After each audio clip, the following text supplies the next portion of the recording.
Halo semuanya, kali ini kita akan membahas film bergenre drama keluarga berjudul Upstream, yang rilis pada tahun 2024. Film ini bercerita tentang seorang programmer paruh baya yang dipecat oleh perusahaannya karena usianya yang sudah tua. Karena kesulitan mendapat pekerjaan baru sebab usianya, ia pun akhirnya banting setir menjadi kurir pengantar makanan, demi menafkahi keluarganya, serta berbagai macam cicilan yang akhirnya menunggak. Di tengah kerasnya persaingan dan tekanan sistem kerja, ia belajar bertahan, menjaga harga diri, dan menemukan makna baru dalam perjuangannya sebagai seorang kurir pengantar makanan di kota besar.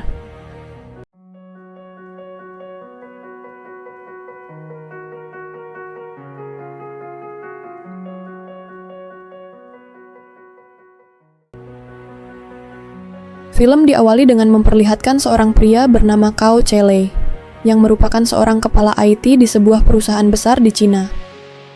Cao tinggal bersama anak istri, beserta kedua orang tuanya di sebuah apartemen di pusat kota. Istrinya yang bernama Shauni, fokus mengurus rumah dan anaknya yang masih bersekolah, sedangkan orang tuanya membuka toko kecil-kecilan. Diketahui Cao menderita penyakit diabetes, sehingga setiap pagi ia harus menyuntikkan insulin setelah selesai sarapan. Sesampainya di kantor, Cao pun memesan kopi terlebih dahulu di sebuah aplikasi.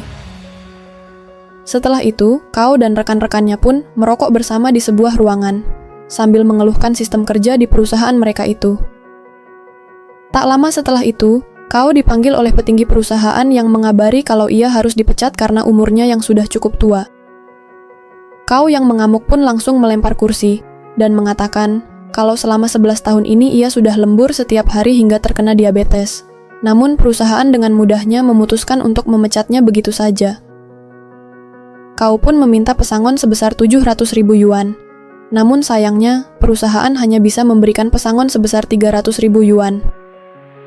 Ketika hendak pergi dari sana, kurir yang membawa pesanannya pun sampai. Namun Cao yang sudah terlanjur kesal langsung memakinya, dan membuang pesanannya ke dalam tong sampah. Sebulan setelah kejadian itu, terlihat Cao yang menunggu giliran wawancara kerja.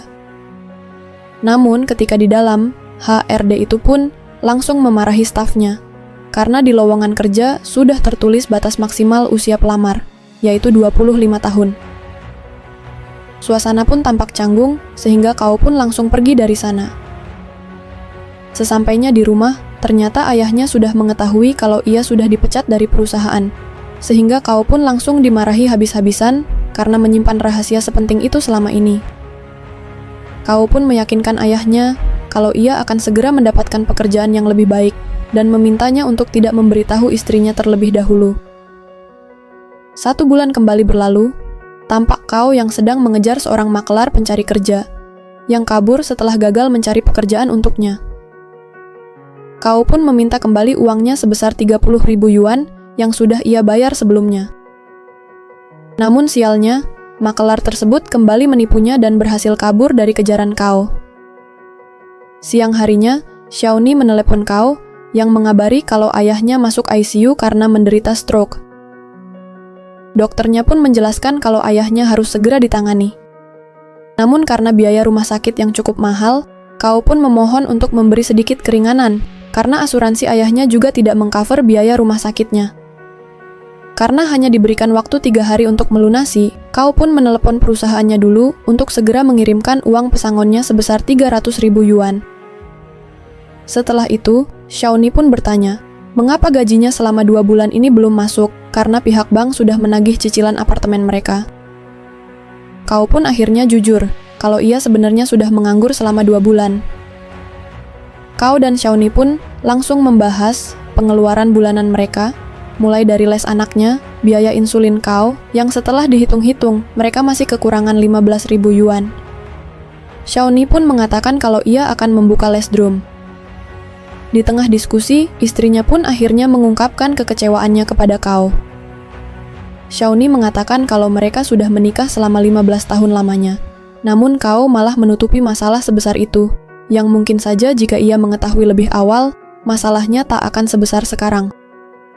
Cao pun langsung menenangkan istrinya, dan meyakinkannya kalau ia pasti akan segera mencari cara untuk menutupi sisa kekurangannya. Keesokan paginya, saat sedang mengurus pembayaran apartemennya, Kao tak sengaja mendengar seorang kurir bernama Yang Dashan yang sedang live dan bercerita tentang penghasilannya sebulan sebesar 12.000 yuan, serta ada juga rekannya yang bisa menghasilkan lebih dari 16.000 yuan. Kao yang tertarik pun lalu bertanya, apakah menjadi kurir benar-benar bisa menghasilkan uang sebanyak itu? Dashan pun mengatakan kalau pekerjaan kurir tidak semudah itu. Namun kalau tertarik, Kao bisa mendatangi tempat kerjanya. Keesokan harinya, Kao pun datang ke tempat kerja kurir tersebut dan terlihat manajernya di sana sedang memberi briefing untuk semua kurir sebelum mereka berangkat bekerja. Awalnya Kao ditolak karena badannya yang gemuk sehingga pekerjaannya nanti pasti akan lambat. Namun setelah Dashan mengatakan kalau mereka juga sedang kekurangan karyawan serta Kao yang memohon kepadanya, manajernya pun akhirnya menerimanya dan meminta Dashan untuk mengajarinya. Ia pun langsung menjelaskan kepada Kao tentang sistem kerja aplikasinya, di mana kecepatan adalah yang utama. Dashan mengatakan kalau mereka tidak boleh telat sedetik pun, karena insentif mereka akan langsung dipotong. Setelah itu, Dashan menunjukkan ranking semua kurir yang bekerja di sana. Di peringkat pertama ada si hitam, yang bekerja selama 16 jam sehari tanpa istirahat, serta ia mempunyai buku rahasia yang berisi rute-rute jalan kecil di seluruh penjuru kota. Di peringkat 2 ada si pelit, terlihat dari sepeda motor dan helmnya, yang hanya dilakban meskipun sudah rusak. Namun, si pelit memiliki sebuah obsesi untuk membeli tiket lotre. Akhirnya diketahui kalau kurir yang dimaki oleh Kao dulu adalah si pelit. Melihat Kao yang kini menjadi kurir, si pelit pun langsung menertawainya. Dashan pun memperkenalkan manajernya bernama Tuan Chu, yang mempunyai misi untuk menyejahterakan seluruh kurirnya, sehingga ia membuat sistem ranking untuk meningkatkan semangat para pekerjanya. Setelah itu, Dashan pun membawa Kao ke sebuah garasi untuk memilih motor, yang nantinya setiap akhir bulan Kao harus membayar uang sewanya. Setelah semuanya selesai, Kao pun akhirnya mendapatkan pesanan pertamanya. Sesampainya di sana, Kao yang tidak tahu kalau pesanannya harus diambil sendiri, malah menunggu di luar, hingga akhirnya penjualnya terpaksa memberikannya sendiri kepadanya. Ia pun langsung buru-buru berangkat ke tempat customernya. Namun sayangnya, pesanan pertamanya itu telat diantarkan. Kao pun lanjut mengambil pesanan lain. Namun ia tidak diperbolehkan masuk ke dalam, dan customernya juga tidak bisa dihubungi. Setelah menunggu selama 10 menit, customernya pun akhirnya turun, dan Kao langsung memarahinya karena membuang-buang waktunya. Merasa kesal, customernya pun langsung memberi review buruk kepada Kao. Tak sampai di situ, di tengah perjalanan, baterai motornya tiba-tiba habis, sehingga ia pun terpaksa mendorongnya. Sesampainya di rumah, Kao ternyata tidak mendapatkan uang sama sekali dan saldonya malah minus. Keesokan paginya, manajernya kembali memberikan briefing singkat, sekaligus memperkenalkan fitur baru di aplikasi, yang dimana setiap beberapa jam sekali para kurir harus absen dengan scan wajah tersenyum. Namun, jika gagal, maka mereka akan didenda sebesar 2.500 yuan, serta diskors selama 3 hari. Setelah itu, Kao pun lanjut mengambil pesanannya. Karena sering mendapat review buruk, ia pun berusaha meminta tolong kepada salah satu staf untuk menghapus reviewnya. Namun, karena moto dari perusahaan mereka adalah pelanggan selalu benar, maka ia tidak bisa membantunya. Mengetahui kalau si hitam selalu menjadi nomor 1, Kao pun mencoba meminta tips kepadanya. Namun, si hitam malah mengatakan kalau kuncinya hanya satu, yaitu mengambil orderan sebanyak-banyaknya. Suatu sore, terlihat Kao yang sedang mengantarkan pesanan ke rumah nomor 47. Namun karena petunjuk di map dan jalanan berbeda, Kao pun sempat nyasar. Untungnya di tengah jalan Kao ketemu kurir lain yang mau mengantarkannya ke rumah nomor 47. Setelah menyelesaikan pesanan dan pergi dari sana, Kao mendapat telepon dari operator kalau customer nomor 47 tadi salah menulis alamat, sehingga ia memintanya untuk mengantar makanannya ke alamat yang baru.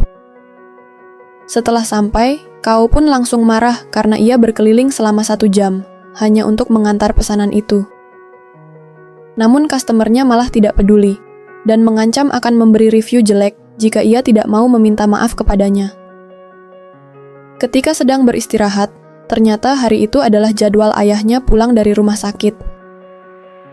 Ayahnya yang mengetahui kalau Kao kini menjadi seorang kurir, langsung kembali mengamuk karena perjuangannya menyekolahkan Kao hingga ke perguruan tinggi bergengsi menjadi sia-sia, sebab pada akhirnya ia hanya menjadi seorang kurir. Kao yang sudah muak karena kesialan yang ia alami seharian ini, juga akhirnya ikut mengamuk kepada semua orang di rumah itu, karena ialah yang harus banting tulang mencari uang untuk membayar semua cicilan keluarganya. Kao pun meminta cuti keesokan harinya, karena hendak pergi menemui pihak bank untuk bernegosiasi tentang tunggakannya. Namun pihak bank tidak peduli, dan mengatakan bahwa apartemennya akan segera disita jika ia tidak segera melunasi cicilannya. Ketika gajian, Kao pun sempat protes ke manajernya, karena gajinya hanya dibayar 4.000 yuan, yang ternyata akibat banyaknya rating buruk sehingga komisinya terus-menerus dipotong. Manajernya juga memperingati Kao, jika kinerjanya masih buruk bulan depan, maka ia terpaksa harus memecatnya. Siang harinya, Kao pun mendapat pesanan kopi, namun alamat customer itu ternyata di kantor lamanya. Karena malu, Kao pun sempat minta si hitam untuk mengantarkan pesanannya, namun ia menolak membantu Kao, sehingga ia pun terpaksa mengantarkannya sendiri. Sesampainya di sana, Kao pun diam-diam masuk ke dalam agar tidak ada yang mengenalinya. Namun sialnya, ia malah ketahuan oleh mantan anak buahnya, yang langsung mengajaknya masuk ke dalam. Karena terlalu malu, Kao pun akhirnya hanya basa-basi sebentar dan langsung pergi dari sana. Ketika hendak makan siang, Kao tiba-tiba mendapat orderan, sehingga ia langsung pergi mengambil pesanannya. Namun sialnya, di tengah jalan Kao tiba-tiba pingsan akibat gula darahnya yang turun drastis. Untungnya, orang-orang di sana langsung menolongnya dengan memberikan minuman. Ketika kondisinya mulai pulih, Kao hendak absen di ponselnya. Namun setelah mencoba beberapa kali, Kao gagal mendapat verifikasi, sehingga ia langsung mendapat skors selama 3 hari. Malam harinya, Kao dan keluarganya merayakan ulang tahun sang ayah. Namun di tengah acara, secara tidak sadar mengompol di celana, sehingga ia pun langsung meminta maaf kepada mereka karena sudah menyusahkannya. Pada saat memandikan ayahnya, ibunya menemukan ada surat terjatuh dari lemarinya, yang ternyata adalah surat wasiat dari ayahnya. Surat tersebut berisi permintaan maaf dari ayahnya kepada Kao, serta ia berniat untuk mengakhiri hidupnya, agar tidak menjadi beban bagi Kao yang harus banting tulang untuk membayar biaya rumah sakitnya. Mereka semua pun akhirnya duduk bersama, dan Kao mengatakan kepada ayahnya, kalau ia tidak perlu khawatir dengan dirinya, sebab ayahnya dulu juga sudah berjuang untuk keluarganya, dan kini gilirannya untuk membalas budi kepadanya. Karena masih diskors, Kao pun langsung menemui si hitam, dan mengatakan kalau ia ingin belajar langsung dengannya, agar bisa menjadi kurir terbaik seperti dirinya. Setelah memberi obat untuk si hitam, karena ia selalu sakit perut akibat sering tidak makan, ia pun akhirnya mau membantunya. Kao pun langsung menemui semua rekan-rekannya, untuk mempelajari kembali tentang sistem aplikasi mereka, agar bisa melakukan pengantaran yang lebih efisien. Si hitam pun meminta Kao untuk berkeliling, dan menghafal jalan-jalan tikus. Salah satu rekan kurirnya juga menyarankan Kao kalau ia harus memiliki hubungan yang baik dengan pemilik restoran agar mereka bisa membantu mempercepat orderannya. Kao juga mulai memiliki hubungan baik dengan satpam serta orang yang sempat melarangnya masuk ke apartemen. Setelah berminggu-minggu Kao mempraktekkan semua hal yang ia pelajari, peringkatnya pun akhirnya mulai meningkat perlahan. Sebagai seorang mantan programmer, Kao berencana untuk membuat sebuah aplikasi berisi rute-rute jalan tikus, yang tentu saja akan membantunya dan kurir-kurir lain untuk bisa mengantar pesanan lebih cepat lagi. Suatu hari, Kao sempat bertemu dengan si pelit yang tiba-tiba mengalami kecelakaan saat hendak mengantar pesanan. Kao pun meminta si pelit untuk pergi ke rumah sakit dan ia yang akan mengantar pesanannya. Setelah selesai, Kao pun pergi ke rumah sakit untuk menemuinya. Namun si pelit malah tidak diobati, dan malah memilih meminta uang ganti rugi saja. Karena motornya rusak, Kao pun mengantar si pelit pulang ke rumah. Akhirnya diketahui kalau alasan si pelit selama ini sangat perhitungan, yaitu karena ia sedang menyimpan uang untuk operasi putrinya yang terkena leukemia. Si pelit pun berterima kasih kepada Kao karena sudah membantunya tadi siang. Namun Kao mengatakan kalau itu adalah bentuk permintaan maafnya karena sudah bersikap buruk kepadanya dulu. Si pelit pun berkata kalau ia sempat terpikirkan apa yang akan terjadi kepada keluarganya jika ia benar-benar terlindas tadi. Keesokan paginya saat hendak berangkat bekerja, ayahnya pun mengatakan kalau ia tidak perlu terapi rehabilitasi lagi di rumah sakit karena kondisinya kini sudah lebih membaik dan akan melakukan rehabilitasi sendiri di rumah. Sesampainya di tempat kerjanya, Kao pun mengumumkan aplikasi map buatannya yang berisi rute-rute di seluruh penjuru kota tersebut. Namun karena datanya masih sedikit, Kao pun meminta tolong kepada rekan-rekannya untuk membantu menambahkan data di aplikasinya. Hari demi hari berlalu. Sejak Kao menjadi kurir dan rajin bergerak, kini kesehatannya pun semakin membaik. Gula darahnya mulai normal dan sudah tak butuh suntik insulin lagi. Ayahnya kini juga mulai perlahan bisa bergerak dan semakin semangat untuk menjalani kehidupannya. Ketika akhir bulan, manajernya pun mengumumkan kalau ia punya 2 kabar baik. Yang pertama yaitu kantor mereka dinobatkan sebagai ojol terbaik di kotanya. Dan kedua yaitu Kao yang kini sudah naik ke peringkat papan atas bulan itu, karena berhasil menyelesaikan sebanyak 1.600 orderan. Ketika di parkiran, kurir-kurir lain tampak iri dengan si hitam yang selalu menjadi nomor 1. Namun, karena dirinya tidak pernah mau membagikan tips, mereka pun mengatai si hitam adalah orang yang arogan. Karena terus-menerus memancing emosi si hitam, ia pun langsung menghajar semua kurir di sana, hingga si hitam akhirnya dikeroyok habis-habisan. Dengan kondisi babak belur, si hitam pun bertanya apa salahnya ia menjadi peringkat pertama. Ia hanya ingin mencari uang sebanyak-banyaknya sama seperti yang lain, namun mereka justru malah memusuhinya. Sambil menangis, si hitam yang kecewa pun akhirnya pergi meninggalkan mereka. Malam harinya, ketika sedang hujan deras, Kao pun tidak sengaja tertidur di jalanan saat sedang meneduh. Ketika sudah reda, salah satu rekannya Kao membangunkannya dan mengajaknya untuk pergi menjenguk si hitam di sebuah kedai. Pada saat sedang makan-makan, si hitam pun mengatakan kalau ia akan cuti selama 1 bulan untuk beristirahat dahulu. Ia pun bercerita kalau pemilik kedai itu adalah sahabatnya, yang juga merupakan mantan kurir sama sepertinya. Namun ia mengalami kecelakaan karena si hitam mengoper pesanan kepadanya, sehingga sahabatnya itu kini kehilangan kakinya. Oleh karena itulah si hitam selalu mengejar peringkat pertama, guna membantu sahabatnya melunasi hutang yang kini tinggal 40.000 yuan. Setelah itu, si hitam pun memberikan catatan rute-rute jalan tikus tercepat yang sudah ia kumpulkan selama 3 tahun. Ia pun berharap jika catatannya itu bisa membantu para kurir lain. Melihat isi catatannya, Kao pun sangat kagum dan yakin kalau aplikasi mapnya akan lebih sempurna lagi. Selesai nongkrong, Kao yang mampir membeli kue ulang tahun untuk istrinya, malah tidak sengaja bertemu dengan Shawnee, yang ternyata diam-diam juga bekerja di salon demi membantu keuangan keluarga. Ketika hendak mengantar pesanan, Kao yang menuruni jembatan tidak sengaja menabrak gerobak pedagang Gucci hingga pecah karena rem motornya yang blong. Akibat kejadian itu, Kao pun harus membayar uang ganti rugi cukup besar, sehingga uang untuk membayar cicilan rumah kini kembali berkurang.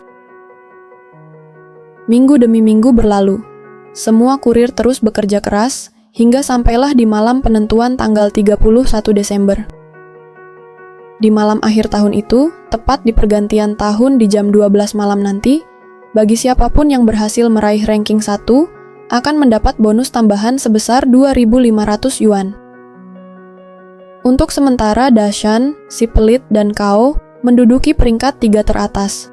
Namun karena di malam tahun baru itu akan ada banyak orderan, semuanya bisa saling menyalip.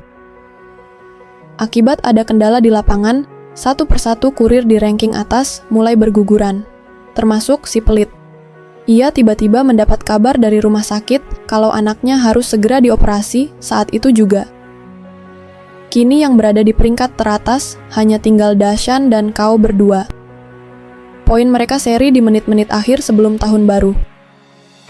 Dashan yang mendengar hal tersebut pun langsung dengan semangat mengantar pesanannya. Namun sialnya, sempat terjadi kendala di apartemen tempat ia mengantar, sehingga pesanan terakhirnya telat diantarkan, dan kini tersisa Kao yang masih punya kesempatan.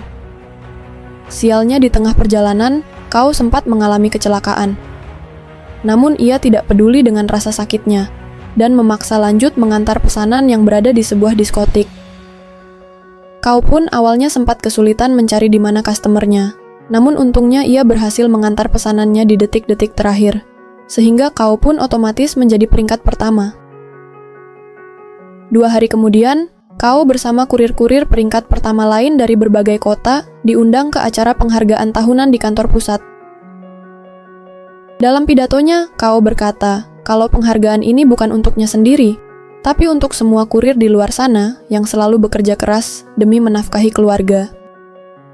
Sebelum turun, Kao menunjukkan foto kiriman si pelit di HP-nya dan mengabari kalau operasi anaknya sudah selesai dan sukses. Sebulan setelah itu, terlihat Kao dan keluarganya yang baru saja pindah ke kontrakan yang lebih sederhana. Ketika pesanan Kao datang, kurirnya pun meminta maaf karena telat, sebab itu adalah hari pertamanya bekerja. Kao yang melihat kurir tersebut pun teringat dengan dirinya dulu, sehingga ia pun memberi bintang 5 dan uang tip sambil menyemangati si kurir agar lebih giat bekerja lagi. Saat makan bersama keluarganya, Kao pun berkata kalau ia merasa hidupnya kini jauh lebih tenang.